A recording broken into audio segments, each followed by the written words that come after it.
안녕하세요. 이번 딥다이브에 오신 것을 환영합니다. 오늘은 당신과 함께 좀 깊은 신학적 질문을 파고들어 보려고 하는데요.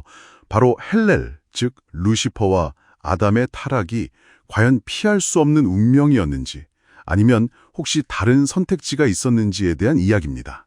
네, 오늘 살펴볼 내용은 창세기에 나오는 아비멜렉 이야기 같은 성경 구절들, 그리고 자유의지, 하나님의 은혜, 십자가의 역할 같은 중요한 신학적 개념들을 바탕으로 합니다.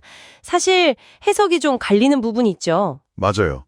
그래서 이번 딥다이브의 목표는 이 중대한 타락 사건들을 둘러싼 자유의지, 은혜, 그리고 하나님의 예지라는 복잡한 개념들에 대한 다양한 관점들을 좀 명확하게 풀어내서 당신이 그 미묘한 차이들을 더 잘 이해하실 수 있도록 돕는 것입니다.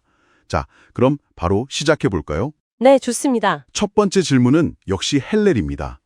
그의 타락은 정말 피할 수 없었던 걸까요? 일단 한 가지 중요한 입장은 피할 수 있었다는 겁니다. 하나님께서는 피조물에게 계명을 지킬 수 있는 자유의지, 그리고 충분한 은혜를 주신다는 거죠.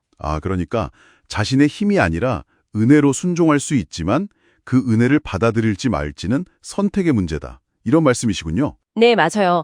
그 은혜를 거절하지 않기로 선택하는 것, 그게 피조물의 역할이라는 관점이죠. 창세기 아비멜렉 이야기가 좀 도움이 될 수 있는데요. 그가 죄 지을 의도는 없었지만 하나님의 어떤 개입, 즉 은혜로 죄를 짓지 않게 된 그 사건 말씀이시죠? 바로 그겁니다. 이 관점에서 보면 헬렐은 바로 이 하나님의 은혜를 의도적으로 거절했다는 거예요. 만약 그가 거절하지 않았다면 어쩌면 그의 자유의지는 십자가가 아닌 다른 방식으로 완성되었을 수도 있었겠죠? 하나님께서 헬렐이 타락할 것을 미리 아셨다는 사실, 즉 예지가 그의 선택이나 책임을 없애는 건 아니라는 거네요. 그렇죠. 하나님께서 헬렐을 심판하신다는 사실 자체가 그의 죄책과 선택이 있었음을 암시하는 거죠. 하나님은 피조물이 은혜에 의지할 때 견딜 수 있는 시험만을 허락하신다는 전제도 있고요. 그렇군요. 상당히 설득력 있는 주장입니다. 하지만 반대 시각도 만만치 않죠. 헬렐의 타락이 필연적이 왔다는 주장 말입니다. 네, 필연적이었다는 견해도 있습니다.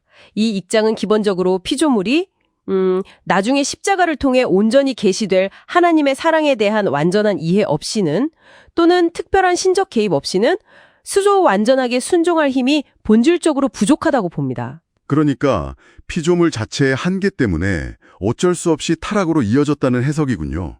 네, 피조물 스스로는 계명을 지킬 힘이 없으므로 헬렐의 타락은 예정된 수순이었다는 주장인 거죠. 다만 저희가 검토한 자료는 이 견해를 직접적으로 지지하지는 않지만 논의를 위해 중립적으로 제시하고 있습니다. 알겠습니다. 자, 그럼 이제 아담의 경우로 넘어가 보죠. 여기서도 비슷한 질문을 던질 수 있겠네요. 아담에게는 선택권이 있었을까요? 아니면 그의 타락도 미리 정해져 있었을까요? 아담의 경우도 마찬가지로 피할 수 있었다는 견해가 있습니다. 기본적인 전제는 같아요. 하나님은 피조물이 은혜로 순종할 수 있는 계명만을 주시고 또 견딜 수 있는 시험만을 허락하신다는 거죠. 아담에게도 분명 자유의지가 있었고요. 만약 아담이 그 유혹을 이겨냈다면 타락하지 않은 천사들처럼 고통 없이 그의 의지가 완성될 수도 있었다. 이런 이야기인가요? 네, 그런 가능성을 제시하는 겁니다. 하나님께서 아담의 타락을 미리 아시고 그에 따라 십자가를 계획하셨다는 사실이 아담의 선택이나 책임을 없애지는 않는다는 거죠. 십자가의 완전한 계시 이전이라도 은혜를 통한 순종이 가능했다는 증거로 구약에서 하나님께 신실했던 남은 자들을 예로 들기도 하고요. 결국 이 관점의 핵심은 아담이 불순종을 선택했다는 데 있습니다. 하지만 여기서 또 다른 관점, 즉 아담의 타락이 필연적이었다는 주장도 상당히 흥미로운 지점이 많은 것 같아요. 특히 그가 처했던 상황을 고려하면요. 그렇죠. 필연적이었다고 보는 견해는 아담이 성령의 내주하시는 능력이나 십자가의 완전한 계시를 받기 이전 상태였기 때문에 자기 힘만으로는 사탄의 그 강력한 유혹을 이겨낼 수 없었다고 주장합니다.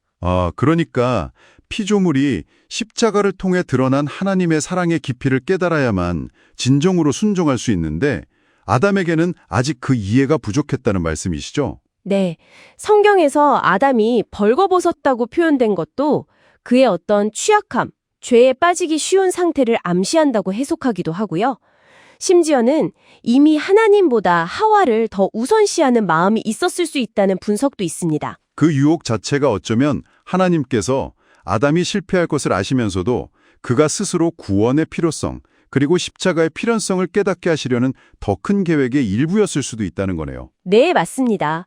그래서 이 관점에서 보면 사실상 십자가 이전 아담의 위치에 있었다면 뭐랄까 그 누구라도 타락했을 것이라는 결론에 이르게 되죠. 와, 정말 복잡하네요. 피할 수 있었다와 필연적이었다. 이 두 가지 관점을 놓고 보면 듣고 계신 당신은 이 문제를 어떻게 받아들여야 할까요? 이 둘 사이의 긴장감이 느껴지는데요. 바로 그 긴장감이 핵심입니다.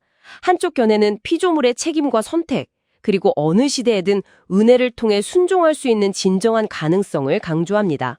이건 매우 중요하죠. 반면에 다른 견해는 인간의 근본적인 한계와 진중한 순종을 가능하게 하는 그 십자가 계시의 절대적인 필요성을 부각시키고요. 타락조차도 결국 그 계시로 이어지는 더 큰 하나님의 계획의 일부로 보는 시각인 거고요. 네, 그렇죠. 두 견해 모두 순종은 결국 우리 자신의 힘이 아니라 하나님의 은혜를 통해 온다는 점에는 동의하는 것 같아요. 하지만 그 은혜가 십자가 이전에, 그러니까 헬렌과 아담이 정말로 유혹을 이겨내는 것을 가능하게 할 만큼 충분히 접근 가능했는지, 그리고 그 은혜를 거절할 실질적인 자유가 있었는지에 대해서는 의견이 갈리는 거죠. 아하, 단순히 규칙을 지키는 것과 은혜로 변화된 사랑의 마음에서 우러나오는 순종은 다르다는 점을 보여주는군요. 정확합니다. 그 차이를 생각하게 만드는 거죠. 네, 오늘 정말 선택, 은혜, 그리고 하나님께서 일하시는 방식에 대해 많은 생각을 하게 되는 깊이 있는 시간이었습니다. 마지막으로 당신이 스스로에게 한번 던져볼 만한 질문을 남겨드리고 싶습니다. 만약 우리의 순종이 궁극적으로 우리가 받아들이거나 혹은 거절할 수 있는 하나님의 은혜에서 온다면 우리의 영적인 삶에서 소위 노력한다는 것은 진정 무엇을 의미할까요? 스스로 순종하려고 애쓰는 그런 노력일까요?